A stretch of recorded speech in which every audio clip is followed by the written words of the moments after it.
TP Ignite, and it looks like we might be getting one more time with the Lilia locked in, but no, last second change in towards the set. We're going to get the set in again. Does give a very similar feel to the Kled. You're going in, you're trying to be disruptive. So yeah, free Dragon going over to Infinity. And look, Dagda, you told me this was going to be more. I tried, all right, I tried. That this was going to have fighting, there was going to be skirmishes, but no, as I say that, I'm going to have a catch myself. I knew I could cast or curse it. We do see Summoner burned in the bot side, no real help. Which means Red Cannons have full control over River.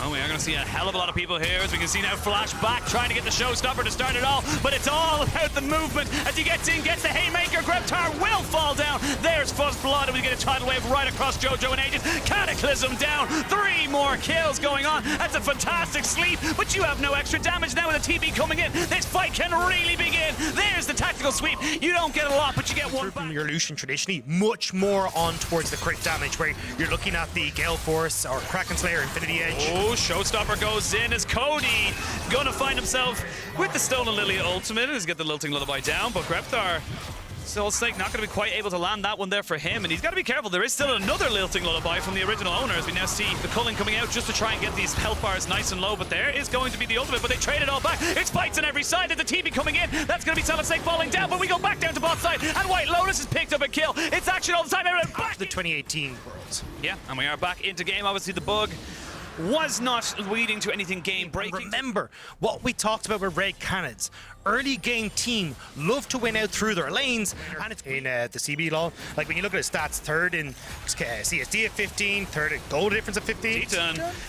No, I thought it wasn't going to be enough. Pretty okay. Sorry. Because, looks cool. And I think as well, but to be fair, Red Cannons haven't really been given it a huge amount. Get Dragon, they can got bot lane turret at the same time, and look at where Cody is, right? He's just rotated up to top to collect that big wave, so you're not actually losing too much on the map for going for this. As White Lotus though might lose his life. They're gonna go for it, but a nice little tidal wave, but a great solar flare catches out Ackerman. That was a 2-man commitment, but we even got the TPs coming in. They're gonna put down the Hextech ultimatum, and Cody is dead. And the blink of an eye, 2 quick kills, and Red Cannons have themselves everything. And in Infinity Esports, they just commit too much. This is something that we saw a lot from them in the regular season, was they just get dangled a fight in front of them. It's through from JoJo that sets up Teton for success, and then just the overcommits completely from Infinity. Oh, we got to go back into this one here as Ackerman gets caught out, brought into the showstopper, and that happened on the other side of the Baron, making sure that when they get another opportunity like they just had, they can go for those plays in towards the Baron area. Get control over River. You've got at least Bugax who's pushing out bot, but we'll separate him. Cody's going to get Hextech ultimatum, but they're going to commit the TP straight away, and they're going to turn this one around straight away onto the Camille, but it is Cody who falls first. There we go. Bugax trying to use a slicing maelstrom. You have to get the haymaker off. He will eventually get it. Aegis almost going down. Solid Snake in the backside, and Teton goes forward, finds himself the kill. They will find out Solid Snake. He's not quite able to get the Cataclysm down, and they will get themselves 3 more kills. They don't need the Dragon. They're just making sure he couldn't jump onto Aegis, and you feel like opportunity to reposition with the speed up. Just crazy powerful item right now after the changes that we saw in the patch as well. Cheaper, 15 ability, haste, only losing 5 AD for that. That's a trade deal I'll take any day of the week. And now Red are taking everything on this map as well, and Infinity are kind of being left done raw by a lot of these trade deals. Yeah, they're not really getting the best of it. They're a little bit of a lone shark right now is Red Cannons. We can see White Lotus going forward, seeing if he can maybe get something going from him. Guigo is here. He's going to jump straight in on top of Cody. There's a showstopper to try and get the bullet time going. He will get the damage, and there's a fantastic solar flare that cannot continue onto it, but it's still Red Cannons pushing forward, pushing strong.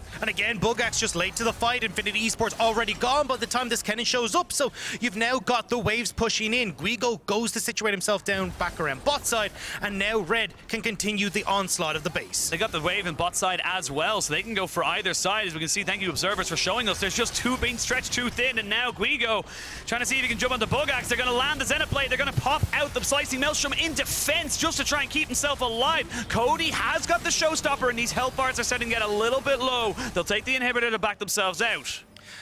And Red, they've kind of taken what they wanted, right? They got the inhib, you get a bit of pressure down onto that bottom side, they'll reset with a 4,000 gold buff off of that Red Bull Baron. Just shove in mid and continue this pressure through the 3 lanes and just wait for Infinity Esports to crash.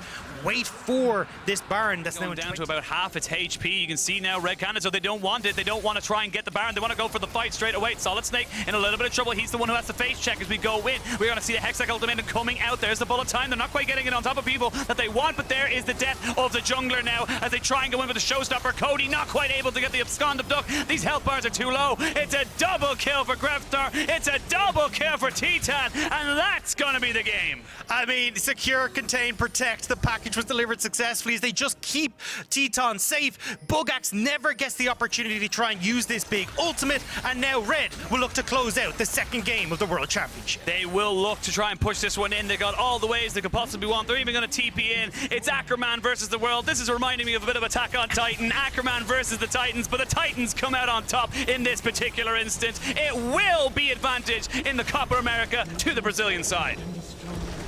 And so well played by Red Cannons. We talk, hey, you know, early stage.